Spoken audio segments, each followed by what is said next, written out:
RCB ಸಂಘಟನೆಗೆ ಇವತ್ತೇ fix ಆಗುತ್ತಾ ಮುಹೂರ್ತ? ಹುಬ್ಬಳ್ಳಿಯಲ್ಲಿ ಮಹತ್ವದ ಸಭೆ ಕರೆದ ಕೆಎಸ್ ಈಶ್ವರಪ್ಪ. ಹುಬ್ಬಳ್ಳಿಯಿಂದಲೇ ರಾಯಣ್ಣ ಚೆನ್ನಮ್ಮ ಬ್ರಿಗೇಡ್ ಸ್ಥಾಪಿಸೋಕೆ ಸಜ್ಜಾಗಲಾಗಿದೆ. ಖಾಸಗಿ ಹೋಟೆಲ್ನಲ್ಲಿ ಬೆಳಗ್ಗೆ 10 ಗಂಟೆಗೆ ಈ ಒಂದು ಸಭೆ ನಡೆಯಲಿದೆ. ಸಭೆಯಲ್ಲಿ ಸರ್ವ ಧರ್ಮಗಳ ಸ್ವಾಮೀಜಿಗಳು ಸೇರಿ ಹಲವರು ಭಾಗಿಯಾಗ್ತಾ ಇದ್ದಾರೆ. ಸಭೆಯ ನಂತರ ಸುದ್ದಿಗೋಷ್ಠಿಯನ್ನ ನಡೆಸಲಿದ್ದಾರೆ ಮಾಜಿ ಸಚಿವ ಈಶ್ವರಪ್ಪ. ಬಹುದಿನಗಳಿಂದ ರಾಯಣ್ಣ ಚೆನ್ನಮ್ಮ ಬ್ರಿಗೇಡ್ ಅನ್ನು ಸ್ಥಾಪಿಸಬೇಕು ಅಂತ ಸಿದ್ಧತೆಯನ್ನ ಮಾಡಿಕೊಳ್ಳಲಾಗಿತ್ತು. ಬಿಜೆಪಿಯಿಂದ ಹೊರಗೆ ಬಂದಿರುವಂತ ಮಾಜಿ ಉಪಮುಖ್ಯಮಂತ್ರಿ ಈಶ್ವರಪ್ಪನವರು ಜೊತೆಗೆ ಬಿಜೆಪಿಯಲ್ಲೇ ಇದ್ದುಕೊಂಡು ಬಂಡಾಯ ಬಾವುಟವನ್ನ ಹಾರಿಸಿದಂತ ಯತ್ನಾಳ್ ಅವರು ಕೂಡ ಆರ್ಸಿಬಿ ಸಂಘಟನೆಯನ್ನ ನಾವು ಮಾಡಿಗೆ ತೀರ್ತೀವಿ ಅನ್ನುವಂತ ಜಿದ್ದಿಗೆ ಬಿದ್ದುಬಿಟ್ಟಿದ್ರು. ಕೆಲವು ದಿನಗಳಿಂದ ಈ ತಿಂಗಳು, ಮುಂದಿನ ತಿಂಗಳು, ಮುಂದಿನ ವಾರ ಅಂತ ಮುಂದೂಡಿಕೆ ಮಾಡ್ಕೊಂಡು ಬರಲಾಗ್ತಾ ಇತ್ತು. ಅಕ್ಟೋಬರ್ 20ಕ್ಕೆ ಸ್ಥಾಪನೆ ಮಾಡ್ತೀವಿ ಅನ್ನೋದನ್ನ ಹೇಳಿದ್ರು. ಆದರೆ ಫೈನಲಿ ಇವತ್ತು ಅದ್ರ ಬಗ್ಗೆ ಒಂದು ಸುದೀರ್ಘವಾದಂಥ ಚರ್ಚೆಯನ್ನು ಮಾಡಲಾಗತ್ತೆ. ಖಾಸಗಿ ಹೋಟೆಲ್ನಲ್ಲಿ 10 ಗಂಟೆಗೆ ಈ ಸಭೆ ನಡೆಯಲಿದೆ. ಸಭೆಯಲ್ಲಿ ಸರ್ವ ಧರ್ಮಗಳ ಸ್ವಾಮೀಜಿಗಳು ಸೇರಿ ಹಲವರು ಭಾಗಿಯಾಗಲಿದ್ದಾರೆ.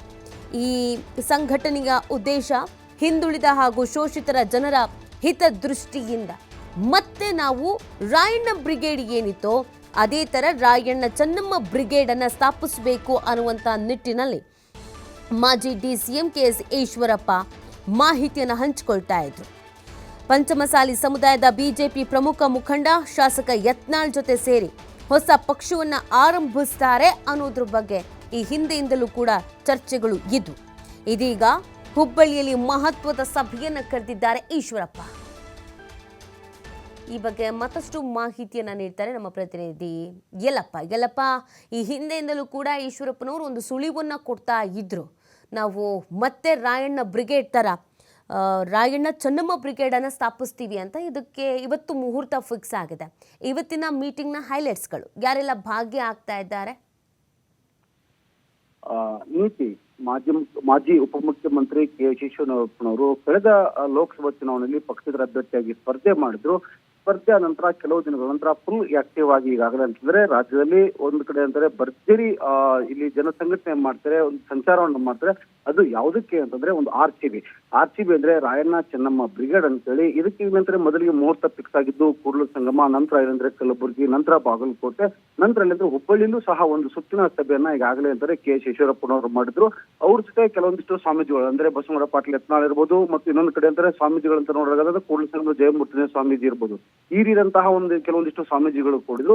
ಈಗಾಗಲೇ ಅಂದ್ರೆ ಸಾಕಷ್ಟು ಸಂಘಟನೆಯನ್ನ ಆರ್ಸಿಬಿ ಸಂಬಂಧಕ್ಕೆ ಸಂಘಟನೆಯನ್ನ ಈಗಾಗಲೇ ಈಶ್ವರಪ್ಪನವರು ಮಾಡಿದ್ದಾರೆ. ಇವತ್ತು ಒಂದು ಮಹತ್ವದ ಸಭೆಯನ್ನ ಹುಬ್ಬಳ್ಳಿಯ ಒಂದು ಲ್ಯಾಂಬಿಂಗ್ ರಸ್ತೆಯಲ್ಲಿರುವಂತಹ ಒಂದು ಖಾಸಗಿ ಹೋಟೆಲ್ನಲ್ಲಿ ಇಲ್ಲಿ ಕೆಎಸ್ ಈಶ್ವರಪ್ಪನವರು ಕರೆದ್ರೆ ಆ ಸಭೆಯ ಮೇಲೆ ಇವತ್ತು ಎಲ್ಲರ ಕಣ್ಣು ಇದೆ. ಯಾಕಂದ್ರೆ ಇವತ್ತೇ ಇಲ್ಲಿ ಇದಕ್ಕೆ ಅಧಿಕೃತವಾಗಿ ಮುದ್ರೆಯನ್ನ ಹೊತ್ತಾರ. ಇದಕ್ಕೆ ಇವತ್ತು ಅಂದ್ರೆ ಯಾವಾಗ ಇಲ್ಲಿ ಆರ್ಸಿಬಿ ಅಧಿಕೃತವಾಗಿ ಚಾಲನೆಗೆ ಬರುತ್ತೆ, ಅಖಾಡಕ್ಕೆ ಇಳಿಯುತ್ತೆ ಅಂತೇಳಿ ಇವತ್ತೇ ಇಲ್ಲಿ ಅಂದ್ರೆ ಈಶ್ವರಪ್ಪನವರು ಒಂದು ಸಭೆ ನಡೆಸ್ತಾರೆ. ಸಭೆ ನಂತರ ಇಲ್ಲ 10 ಗಂಟೆಗೆ ಈ ಒಂದು ಸಭೆ ಆರಂಭವಾಗುತ್ತೆ. ಸಭೆ ನಂತರ ಇಲ್ಲ ಅಂದ್ರೆ 12:30 ಸುಮಾರು ಅಂದ್ರೆ 2.5 ಗಂಟೆಗಳ ಕಾಲ ಅಂದ್ರೆ ಸತತವಾಗಿ ಒಂದು ಸಭೆಯನ್ನು ಮಾಡ್ತಾರೆ ಈಶ್ವರಪ್ಪನವರು. ಈ ಒಂದು ಸಭೆಗೆ ಇಲ್ಲಿ ಅಂದ್ರೆ ಘಟಾನುಘಟಿ ನಾಯಕರು ಸೇರಿದಂತೆ ಕೆಲವೊಂದಿಷ್ಟು ಸ್ವಾಮೀಜಿಗಳು ಸಹ ಈ ಒಂದು ಸಭೆಯಲ್ಲಿ ಉಪಸ್ಥಿತಿಯನ್ನು ಇರ್ತಾರೆ. ನಂತರ ಇಲ್ಲಿ ಅಂದ್ರೆ ಕೆಲವೊಂದಿಷ್ಟು ಸಭೆಯಲ್ಲಿ ತೀರ್ಮಾನಗಳನ್ನ ತೆಗೆದುಕೊಳ್ತಾರೆ. ಆ ಸಭೆಯಲ್ಲಿ ತೀರ್ಮಾನ ಏನು ಅಂತ ನೋಡಿದಾಗ ಇಲ್ಲಿ ಅಂದ್ರೆ ಆರ್ಸಿಬಿ ಯಾವಾಗ ಇಲ್ಲಿ ಅಂದ್ರೆ ಅಧಿಕೃತವಾಗಿ ಚಾಲನೆ ಬರುತ್ತೆ, ಯಾವಾಗ ಇಲ್ಲಿ ಅಂತಂದ್ರೆ ಇದನ್ನ ನಾವು ಲೋಕಾರ್ಪಣೆ ಮಾಡ್ತೀವೋ ಸಹ ಇಲ್ಲಂದ್ರೆ ಈಶ್ವರಪ್ಪನವರು ಇವತ್ತಿನ ಸಭೆಯಲ್ಲಿ ತೀರ್ಮಾನ ತೆಗೆದುಕೊಳ್ತಾರ ಅನ್ನೋದು ಒಂದ್ ಕಡೆ ಅಂದ್ರೆ ಕಾದು ನೋಡಬೇಕಾಗಿದೆ. ಇದ್ರ ನಡುವೆ ಇಲ್ಲಿ ಅಂದ್ರೆ 12:30 ಗಂಟೆಗೆ ಇಲ್ಲಿ ಅಂತಂದ್ರೆ ಒಂದು ಸುದ್ದಿಗೋಷ್ಠಿಯನ್ನು ಸಹ ಇಲ್ಲಿ ಈಶ್ವರಪ್ಪನ ಮಾಡ್ತಾರೆ. ಆ ಸುದ್ದಿಗೋಷ್ಠಿಯ ಮುಖಾಂತರ ಇಲ್ಲಿ ಅಂದ್ರೆ ಈಗಾಗಲೇ ಅಹಿಂದಾಗೆ ಒಂದು ಟಕ್ಕರ್ ಕೊಡಬೇಕು. ಇನ್ನೊಂದು ಕಡೆ ಅಂದ್ರೆ ಬಿಜೆಪಿಯಲ್ಲಿ ಕೆಲವೊಂದಿಷ್ಟು ಜನ ಈಗಾಗಲೇ ಅಂದ್ರೆ ಏನು ನೊಂದಿದ್ದಾರೆ, ಇಲ್ಲಿ ಆ ಅಸಮಾಧಾನಿತರಾದ್ರೆ ಅವರನ್ನ ಕರೆದುಕೊಂಡು ಇವತ್ತು ಆರ್ಸಿಬಿ ಬರಬೇಕು, ಆರ್ಸಿಬಿಯನ್ನ ಇಲ್ಲಿ ಅಂದ್ರೆ ಸಂಘಟನೆ ಮಾಡಬೇಕು ಅನ್ನೋ ಉದ್ದೇಶವನ್ನ ಇವತ್ತು ಈಶ್ವರಪ್ಪನ ಮಾಡ್ತಾರೆ. ಆದ್ರೆ ಸುದ್ದಿಗೋಷ್ಠಿಯಲ್ಲಿ ಯಾವೆಲ್ಲ ವಿಷಯಗಳನ್ನ ಮಾತನಾಡ್ತಾರೆ ಮತ್ತು ಸಭೆಯಲ್ಲಿ ಯಾವೆಲ್ಲ ತೀರ್ಮಾನ ತೆಗೆದುಕೊಳ್ತಾರೆ ಅಂದ್ರೆ ಅಧಿಕೃತವಾಗಿ ಯಾವಾಗ ಇಲ್ಲಿದ್ರೆ ಆರ್ಸಿಬಿ ಚಾಲನೆಗೆ ಬರುತ್ತೆ ಇವತ್ತು ತೀರ್ಮಾನ ಆಗುತ್ತಾ ಅನ್ನೋದು ಸಹ ಇಲ್ಲಿದ್ರೆ ಪ್ರಶ್ನೆ ಆಗಿದೆ. ನೀತಿ ಓಕೆ ಗೆಲ್ಲಪ್ಪ, ಇನ್ನು ಯತ್ನಾಳ್ ಅವರು ಕೂಡ ಬಿಜೆಪಿಯಲ್ಲಿ ಇದ್ಕೊಂಡೆ ಬಂಡಾಯದ ಬಾವುಟ ಹಾರಿಸಿರೋದ್ರಿಂದ ಇಬ್ಬರು ಒಟ್ಟಿಗೆ ಸೇರಿ ಶಕ್ತಿ ಪ್ರದರ್ಶನ ಮಾಡ್ತಾರೆ ಅನ್ನುವಂಥ ನಿಟ್ಟಿನಲ್ಲಿ ಪ್ಲಾನ್ ಮಾಡ್ಕೊಂಡಿದ್ದು. ಸೊ ಆ ನಿಟ್ಟಿನಲ್ಲಿ ಇನ್ನೂ ಯಾರೆಲ್ಲ ಸೇರ್ಪಡೆ ಆಗೋದ್ರ ಬಗ್ಗೆ ಅಥವಾ ಮತ್ತಷ್ಟು ಶಕ್ತಿ ತುಂಬಬೇಕು ಅನ್ನುವಂಥ ನಿಟ್ಟಿನಲ್ಲಿ ಏನೆಲ್ಲ ಪ್ಲಾನ್ ಮಾಡ್ಕೊಂಡಿದ್ದಾರೆ ಅಂತ? ನೀತಿ ಪ್ರಾರಂಭದ ಸಲ ಐತಂತಂದ್ರೆ RCB ಯಾವಾಗ ಇಲ್ಲಿ ಅಂತಂದ್ರೆ ಬಾಗಲಕೋಟೆಯಲ್ಲಿ ಒಂದು ಹೆಸರನ್ನ ಅಂದ್ರೆ ಬಾಗಲಕೋಟೆಯಲ್ಲಿ ಒಂದು ಸಮಾವೇಶ ನಡೆಯುತ್ತೆ. ಆ ಸಮಯದಲ್ಲಿ ಕೂಡಲ ಸಂಗಮದ ಅಂದ್ರೆ ಪಂಚಮಸಾಲಿ ಹೋರಾಟದ ಒಂದು ನೇತೃತ್ವವನ್ನು ಅದು ಮೀಸಲಾತಿ ಒಂದು ಹೋರಾಟದ ನೇತೃತ್ವವನ್ನು ತೆಗೆದುಕೊಂಡಂತಹ ಜಯಮೂರ್ತಿ ಸ್ವಾಮೀಜಿ ಇಲ್ಲಿ ಅಂತಂದ್ರೆ ಈ ಅದೇ ಒಂದು ವೇದಿಕೆ ಮೇಲೆ ಈಶ್ವರಪ್ಪನವ್ರಿಗೂ ಮತ್ತು ಇಲ್ಲಿ ಅಂದ್ರೆ ಬಸವನಗೌಡ ಪಾಟೀಲ್ ಯತ್ನಾಳ್ ಅವರಿಗೂ ಒಂದು ಮಾತನ್ನು ಹೇಳಿದ್ರು, ಇಲ್ಲಿ ಸಂಘಟನೆ ಆಗ್ಬೇಕಾಗಿದೆ. ಹೀಗಾಗಿ ಈಗಾಗಲೇ ಏನು ಹಿಂದುಳಿದ ವರ್ಗಗಳಿಗೆ ಇಲ್ಲಿ ಅಂದ್ರೆ ಅನ್ಯಾಯ ಆಗದಂತೆ ನೀವು ಹೋರಾಟ ಮಾಡಬೇಕಾದ್ರೆ ಒಂದು RCB ಮಾಡಬೇಕು ಅಂತೇಳಿ ಅಂದ್ರೆ ರಾಯಣ್ಣ ಚೆನ್ನಮ್ಮ ಬ್ರಿಗೇಡ್ ಮಾಡಬೇಕು ಅಂತೇಳಿ ಅವತ್ತೇ ಹೇಳಿದ್ರು. ಅದರ ನಂತರ ಇಲ್ಲಿ ಅಂದ್ರೆ ಈಶ್ವರಪ್ಪನವರು ಫುಲ್ ಆಕ್ಟಿವ್ ಆಗಿ ಕೆಲಸ ಮಾಡ್ತಾ ಇದ್ರು. ಆದ್ರೆ ಬಿಜೆಪಿಯಲ್ಲೇ ಉಳಿದುಕೊಂಡಂತಹ ಬಸವನಗೌಡ ಪಾಟೀಲ್ ಯತ್ನಾಳ್ ಇಲ್ಲಿ ಅಂದ್ರೆ RCBಗೂ ಸಹ ಇಲ್ಲಿ ಅಂದ್ರೆ ಸಪೋರ್ಟ್ ಅನ್ನ ಮಾಡ್ತಾರೆ ಮತ್ತು RCBಲಿ ಅವ್ರದ್ದು ಸಹ ಇಲ್ಲಿ ಅಂದ್ರೆ ಪಾತ್ರ ಇದೆ.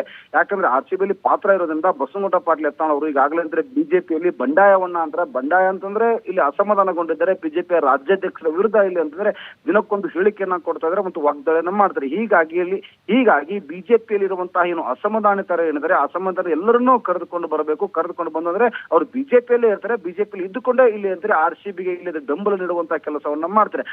ಈಗ ಬಸವನಗೌಡ ಪಾಟೀಲ್ ಯತ್ನಾಳ್ ಯಾರನ್ನ ಕರೆದುಕೊಂಡು ಬರ್ತಾರೆ? ಯಾಕಂದ್ರೆ ರಮೇಶ್ ಜಾರಕಿಹೊಳಿ ಇರ್ಬೋದು, ಇನ್ನೊಂದು ಕಡೆ ಅಂತಂದ್ರೆ ಪ್ರತಾಪ್ ಸಿಂಹ ಇರ್ಬೋದು, ಇವರೆಲ್ಲರೂ ಸಹ ಇಲ್ಲಿ ಅಂತಂದ್ರೆ ಈ ಒಂದು ಅಂದ್ರೆ RCBಗೆ ಬೆಂಬಲ ಕೊಡ್ತಾರ ಅನ್ನೋದು ಒಂದ್ ಕಡೆ ಅಂದ್ರೆ ನಿಗೂಢವಾದ್ರೆ, ಆದ್ರೆ ಯಾವೆಲ್ಲ ತೀರ್ಮಾನಗಳನ್ನ RCB ಇವತ್ತು ತೆಗೆದುಕೊಳ್ಳುತ್ತೆ. ಯಾಕಂದ್ರೆ ರಾಯಣ್ಣ ಚೆನ್ನಮ್ಮ ಬ್ರಿಗೇಡ್ ಪ್ರಮುಖವಾಗಿ ಯಾವಾಗಲೇ ಲೋಕಾರ್ಪಣೆ ಆಗುತ್ತೆ ಮತ್ತು ಇವ್ರ ಉದ್ದೇಶ ಇಷ್ಟೇ.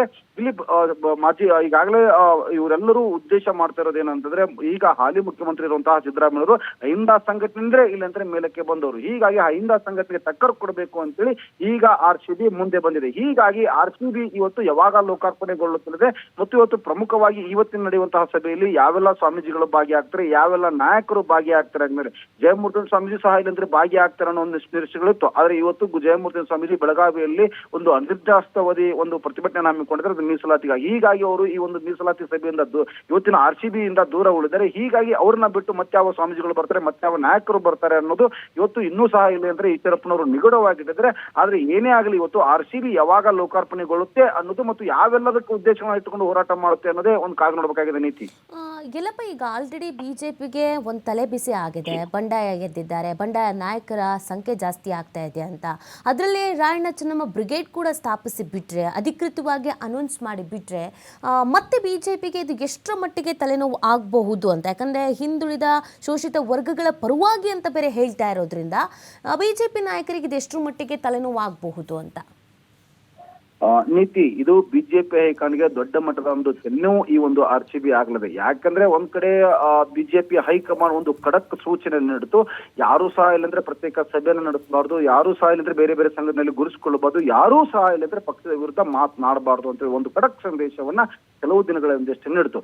ಅದರ ನಡುವೆ ಇಲ್ಲಿ ಅಂತಂದ್ರೆ ವಿಜೇಂದ್ರ ಅವರಿಗೆ ಕೈಬಲ ಮಾಡಬೇಕು ಅಂತೇಳಿ ರೇಣುಕಾಚಾರ್ಯ ದಾವಣಗೆರೆಯಲ್ಲಿ ಒಂದು ಸಭೆಯನ್ನ ಮಾಡ್ತಾರೆ, ಅಲ್ಲಿ ಕೈಬಲ ಪಡಿಸ್ಲಿಕ್ಕೆ ಮುಂದಾಗ್ತಾರೆ. ಹೀಗಾಗಿ ಅದನ್ನ ಬಿಟ್ಟು ಈಗಾಗಲೇ ಅಂತಂದ್ರೆ ವಿಜೇಂದ್ರ ಅವ್ರ ಟೀಮ್ ಬಿಟ್ಟು ಇನ್ನೊಂದು ಟೀಮ್ ಏನಿದೆ ಅಂದ್ರೆ ಬಸವನಗೌಡ ಪಾಟೀಲ್ ಯತ್ನಾಳ್ ಅವರ ಟೀಮ್ ಇದೆ, ಅವರೆಲ್ಲರೂ ಸಹ ಇಲ್ಲಂದ್ರೆ RCB ಜೊತೆ ಗುರುಸ್ಕೊಂಡ್ರೆ ಇವತ್ತು ಬಿಜೆಪಿಗೆ ಒಂದು ದೊಡ್ಡ ತಲೆ ಬಿಸಿ ಆಗಲಿದೆ. ಯಾಕಂದ್ರೆ ಎಲ್ಲರ ಉದ್ದೇಶ ಇಷ್ಟೇ ಇಲ್ಲಿ ಅಂದ್ರೆ ಬಸವನಗೌಡ ಪಾಟೀಲ್ ಯತ್ನಾಳ್ ಅವರು ಪದೇ ಹೇಳ್ತಾ ಇರೋದು ಏನಂತಂದ್ರೆ ಇಲ್ಲಿ ಭ್ರಷ್ಟರನ್ನ ಹೊರತುಪಡಿಸಿ ಇಲ್ಲಿ ಅಂದ್ರೆ ಮುಖ್ಯಮಂತ್ರಿ ಅಂದ್ರೆ ಮುಂದಿನ ಮುಖ್ಯಮಂತ್ರಿಗಳು ಮಾಡೋದೇ ನಮ್ಮ ಗುರಿ. ಇಲ್ಲಿ ವಿಜೇಂದ್ರ ಅವರು ನಮ್ಮ ಟಾರ್ಗೆಟ್ ಅಲ್ಲ, ನಮ್ಮ ಟಾರ್ಗೆಟ್ ಇಲ್ಲಿ ಅಂತಂದ್ರೆ ಮುಂದಿನ ಮುಖ್ಯಮಂತ್ರಿ ಯಾರು ಅನ್ನೋದು. ಈ ಸಂಬಂಧಪಟ್ಟಂಗೆ ಇಲ್ಲಿ RCBಯಲ್ಲಿ ಯಾರೆಲ್ಲ ಗುರುಸ್ಕೊಳ್ತಾರೆ, ರಾಯಣ್ಣ ಚೆನ್ನಮ್ಮ ಬ್ರಿಗೇಡ್ ಅಲ್ಲಿ ಯಾರೆಲ್ಲ ಇವತ್ತು ಭಾಗಿಯಾಗ್ತಾರೆ ಅವರೆಲ್ಲರೂ ಇವತ್ತು ಬಿಜೆಪಿಗೆ ಒಳ ಹೊಡೆತ ಕೊಡ್ಲಿಕ್ಕೆ ಮುಂದಾಗ್ತಾ ಇದಾರೆ. ಯಾಕಂದ್ರೆ ಹಿಂದುಳಿದ ವರ್ಗಗಳನ್ನ ಇಟ್ಟುಕೊಂಡು ಇವತ್ತು RCB ಮಾಡ್ತಾ ಇರೋದು. ಇಲ್ಲಿ ಹಿಂದುಳಿದ ವರ್ಗಗಳಂತ ಕೇಳಿದಾಗ ಇಲ್ಲಿ ಅಂತಂದ್ರೆ ಇದರ ಮೇಲ್ಜಾತಿಗಳು ಸಹ ಇಲ್ಲಿ ಬರ್ತವೆ. ಕೇವಲ ಹಿಂದುಳಿದ ವರ್ಗ ಅಷ್ಟೇ ಇಲ್ಲ ಸಹಿತ ಇವತ್ತು ಪಂಚಮಸಾಲಿ ಅಂದ್ರೆ ಚೆನ್ನಮ್ಮ ಬ್ರಿಗೇಡ್ ಅಂತಂದ್ರೆ ಇಲ್ಲಿ ಜಯಮೂರ್ತಿ ಸ್ವಾಮೀಜಿಗಳು ಸಹಿತ ಇಲ್ಲಿ ಅಂತಾರೆ ಅವರು ಈಗಾಗಲೇ ರಾಜ್ಯ ಸರ್ಕಾರದ ವಿರುದ್ಧ ಸಿಡಿದ್ದಾರೆ. ಇನ್ನೊಂದು ಕಡೆ ಅಂದ್ರೆ ಈ ಹಿಂದುಳಿದ ಇಲ್ಲಿ ಬಿಜೆಪಿ ವಿರುದ್ಧ ಜಯಮೂರ್ತಿ ಸ್ವಾಮೀಜಿಗಳು ಸಿಡಿದಿದ್ರು. ಇದನ್ನೆಲ್ಲವನ್ನೂ ನೋಡಿದಾಗ ಇಲ್ಲಿ ಅಂತಾರೆ ಬಿಜೆಪಿಗೆ ಒಂದ್ ಕಡೆ ಅಂತಂದ್ರೆ ಈ ಒಂದು RCB ಏನಿದೆ ಬಿಸಿ ತುಪ್ಪವಾಗಿದೆ. ಹೀಗಾಗಿ ಬಸವನಗೌಡ ಪಾಟೀಲ್ ಯತ್ನಾಳ್ ಈಗಾಗಲೇ ಅಂದರೆ ಈ ಒಂದು RCBಯಲ್ಲಿ ಕೆಲವೊಂದಿಷ್ಟು ಸಭೆಗಳಲ್ಲೂ ಸಹ ಭಾಗಿಯಾಗಿದ್ದಾರೆ. ಆದ್ರೆ ಮತ್ತೆ ಇವತ್ತು ಬಸವನಗೌಡ ಪಾಟೀಲ್ ಯತ್ನಾಳ್ ಅವರು ಇವತ್ತು ನಡೆಯುವಂತಹ ಸಭೆಗೆ ಬರ್ತಾರಾ ಅಥವಾ ದೂರ ಉಳಿತಾರೆ? ಯಾಕಂದ್ರೆ ಅವ್ರು ಈಗಾಗಲೇ ಏನು ಬೆಳಗಾವಿಯಲ್ಲಿ ಚಳಿಗಾಲದ ಅಧಿವೇಶನ ನಡೆದಿದೆ, ಅಧಿವೇಶನದಲ್ಲಿ ಭಾಗಿಯಾಗೋದ್ರಿಂದ ಇವತ್ತಿನ ಒಂದು RCB ಸಭೆಗೆ ಅವರು ಗೈರಾಗುವಂತಹ ಎಲ್ಲಾ ಲಕ್ಷಣಗಳು ಇವೆ. ಆದ್ರೂ ಸಹಿತ ಇವತ್ತು ಬಸವನಗೌಡ ಪಾಟೀಲ್ ಯತ್ನಾಳ್ ಅನ್ನು ಹೊರತುಪಡಿಸಿ ಮತ್ತಾವ ಬಿಜೆಪಿ ನಾಯಕರು ಭಾಗಿಯಾಗ್ತಾರೆ ಮತ್ತು ಭಾಗಿಯಾಗಿದ್ದಷ್ಟೇ ಸಹಿತ ಬಿಜೆಪಿಗೆ ಒಂದ್ ಕಡೆ ಒಳ ಹೊರತ ಕೊಡಬೇಕು ಅನ್ನೋದು ಅಂದ್ರೆ ವಿಜೇಂದ್ರ ಅವರನ್ನೇ ಇಲ್ಲದ ಟಾರ್ಗೆಟ್ ಮಾಡ್ಕೊಂಡಂತ ಏನು ಬಸವನಗೌಡ ಪಾಟೀಲ್ ಯತ್ನಾಳ್ ಏನು ಬಣ ಇದೆ ಅವರೆಲ್ಲರೂ RCB ಜೊತೆ ಗುರುಸ್ಕೊಂಡ್ರೆ, ಈಶ್ವರಪ್ಪನವ್ರ ಜೊತೆ ಕುಣಿಸ್ಕೊಂಡ್ರೆ ಇವರೆಲ್ಲರೂ ವಿರೋಧಿ ಬಣ ಒಂದದಂತೆ ನೀತಿ. ಓಕೆ, ಥ್ಯಾಂಕ್ ಯು ಎಲ್ಲಪ್ಪ ತಮ್ಮೆಲ್ಲ ಡೀಟೇಲ್ಸ್ಗಾಗಿ.